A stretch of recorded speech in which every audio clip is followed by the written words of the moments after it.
નમસ્કાર મિત્રો, આપણી ગુજરાત સ્ટડીઝ યુટ્યુબ ચેનલમાં ફરી એક નવા આપનું હાર્દિક સ્વાગત કરું છું. તો મિત્રો, મેં તમારા માટે એક જબરજસ્ત ભરતીની માહિતી લઈને આવ્યો છું. આ જે ભરતી છે એ પંજાબ નેશનલ બેંકમાં નોટિફિકેશન જાહેર કરેલું છે. ટોટલ 5000થી પણ વધારે જગ્યા પર આ નોટિફિકેશન જાહેર કરેલું છે. બીજું ખાસ મજાની વાત એ છે કે આ ભરતીમાં બહુ ઓછું કોમ્પિટિશન રહેવાનું છે. કેમ ઓછું કોમ્પિટિશન રહેવાનું છે એનું ઘણા બધા કારણ છે, રીઝન છે. એ આગળ હું તમને નોટિફિકેશન સમજાવીશ તો ત્યાં તમને સ્ટેપ બાય સ્ટેપ વધુ સારી રીતે સમજાવી શકીશ. પરંતુ ટૂંકમાં એટલું કહી શકું કે આમાં તમારા સિલેક્શનના ચાન્સ બહુ વધારે છે. ઓકે, વિડીયો પૂરો જોજો, તમને ખ્યાલ આવી હશે. બરાબર. બીજું કે આમાં જોબ લોકેશન જે છે એ આપણા કહેવાય ને કે ગુજરાતમાં અમદાવાદ છે, રાજકોટ છે, સુરત, વડોદરા છે, એવા સિટીઝમાં તમને મોસ્ટલી તમને તમારું કહેવાય કે જોબ લોકેશન મળી રહેશે. બરાબર. સેલેરી શું છે બધી જ આગળ આપણે ડિટેલમાં વાત કરવાની છે. અને એક કોઈ પણ આમાં મીન્સ એક્ઝામ નથી, ફક્ત સિંગલ બેઝ એક સિંગલ એક્ઝામ હોય છે, એના બેઝ ઉપર તમારું સિલેક્શન થવાનું છે. તો શું છે સંપૂર્ણ માહિતી આગળ આપણે નોટિફિકેશન આધારે માહિતી મળે.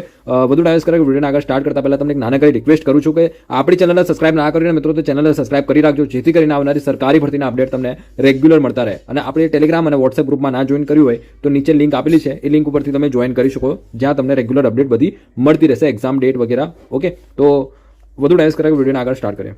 હા મિત્રો, સૌથી પહેલાં તો તમને વેકેન્સીની ડિટેલ્સ જણાવીશ કે કઈ કેટેગરીમાં કેટલી વેકેન્સી છે અને આપણા ગુજરાતમાં ખાસ કરીને કેટલી વેકેન્સી છે. ટોટલ વેકેન્સી પણ લગભગ 5000થી પણ વધારે વેકેન્સી છે. પરંતુ આપણે ગુજરાતની વાત કરીએ તો અહીંયા તમે જોઈ શકો કે ગુજરાત. ઓકે, અને એમાં પણ તમારું જે જોબ લોકેશન છે એ અહીંયા તમે જોઈ શકો. તમે ફોર્મ ભરો ત્યારે અમદાવાદ ડિવિઝન સિલેક્ટ કરી શકો છો જો તમારે અમદાવાદમાં જોબ જોઈતી હોય.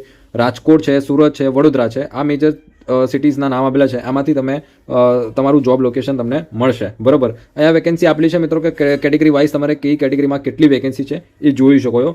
ઓકે, અહીંયા ઓબીસીનું આપેલું છે કે ઓબીસીમાં લગભગ આટલી વેકેન્સી છે, જનરલમાં આટલી વેકેન્સી છે, બાકી એસસી એસટી માટે તમે જોઈ શકો છો. રાઈટ. તો ટોટલ વેકેન્સીની વાત કરું મિત્રો તો ટોટલ ઓલ ઓવર ઇન્ડિયા લેવલે જે વેકેન્સી આવેલી છે એ લગભગ 5000, અહીંયા તમે જોઈ શકો છો કે 5138 વેકેન્સી આવેલી છે, જેના માટે એલિજિબિલિટી ક્રાઇટેરિયા રાખવામાં આવેલો છે. કોઈ પણ ગ્રેજ્યુએટ હોય એ આનું ફોર્મ ભરી શકશે. ફોર્મ ભરવાના ઓલરેડી સ્ટાર્ટ થઈ ગયેલા છે. તમે ફોર્મ ભરવા માંગતા હોય તો નીચે તમને એક વોટ્સઅપ નંબર આપેલો છે, એ નંબર પર તમે વોટ્સઅપ મેસેજ કરી શકો છો અને ફોર્મ ભરી શકો છો. બીજું ખાસ કરીને આ જે વેકેન્સી છે એ કહેવાય કે એપ્રેન્ટિસ બેઝ છે. રાઈટ, એટલે કે કોન્ટ્રાક્ટ બેઝ ઉપર છે. રાઈટ, 12 મહિનાના કોન્ટ્રાક્ટ હોય છે, એના બેઝ ઉપર તમને આ ભરતી જાહેર કરવામાં આવેલી છે. અહીંયા એજ પણ તમે જોઈ શકો છો કે 5 વર્ષ 3 વર્ષની ઉંમરમાં છૂટછાટ મળે છે. મિનિમમ અહીંયા તમે જોઈ શકો એજ ક્રાઇટેરિયા. એજ્યુકેશન ક્વોલિફિકેશન કોઈ પણ ગ્રેજ્યુએટ હોય એ આનું ફોર્મ ભરી શકશે. બીજું આમાં સિલેક્શનના ચાન્સીસ બહુ વધારે હોય છે, કેમ કે એક તો એપ્રેન્ટિસ છે એટલે ઓછા લોકો ફોર્મ ભરતા હોય છે. બરાબર. બીજું કે ખાસ કરીને આમાં છે એપ્લિકેશન ફીસ, એ બહુ હાઈ એપ્લિકેશન ફીસ ચાર્જીસ રાખવામાં આવેલા છે. રાઈટ, જે તમને બતાવી દો. એપ્લિકેશન ફીસની વાત કરતાં પહેલાં તમને સેલેરીની વાત કરતો મિત્રો, સેલેરી કેટલી મળશે તો મિત્રો અહીંયા તમે રૂરલ, સેમી અર્બન અથવા તો અર્બન વિસ્તારમાં હોય તમારું પોસ્ટિંગ તો 12300 રૂપિયા સેલેરી મળશે. અને જો તમે મેટ્રો સિટીઝમાં હોય, જેમ કે અમદાવાદ છે, મેટ્રો સિટી છે, રાઈટ, તો 15000 રૂપિયા તમને સેલેરી મળશે દર મહિને. બરાબર. તો આ એક કહેવાય કે તમારા સ્ટાઇપેન્ડ રૂપે તમને આ આપવામાં આવશે. આના સિવાય કોઈ પણ એલાઉન્સીસ તમને નહીં મળે. બરાબર. હવે તમને વાત કરું મિત્રો કે આમાં ફીસ કેટલી છે, એપ્લિકેશન ફીસ. જો અહીંયા તમે જોઈ શકો છો કે જનરલ, ઓબીસી અને ઈડબ્લ્યુએસ મેલ કેટેગરીમાં તમને જે ફીસ રાખવામાં આવેલી છે, એપ્લિકેશન પ્રોસેસિંગ ફી 100 રૂપિયા છે, એક્ઝામ ફી 600 રૂપિયા છે, ઇન્ટિમેશન ફી 100 રૂપિયા છે. એમ કરીને ટોટલ તમારે જીએસટી બધું સાથે 944 રૂપિયા ફી પે કરવાની છે. અને ફિમેલ કેટેગરીમાંથી હોય તો એમને 708 રૂપિયા ફીસ પે કરવાની છે. એસસી એસટી કેટેગરીમાંથી મેલ ફિમેલ હોય તો એમને 236 રૂપિયા ફી કરવાની છે. ઓકે, અને ટ્રાન્સજેન્ડર માટે પણ 236 રૂપીસ એક્ઝામ એટલે કે એપ્લિકેશન ફીસ છે ટોટલ. રાઈટ. સિલેક્શન પ્રોસેસની વાત કરું તો મિત્રો આમાં સિલેક્શન પ્રોસેસ કઈ ટાઈપનું છે તો આમાં સૌથી પહેલાં તમારે એક રિટન એક્ઝામ લેવાશે.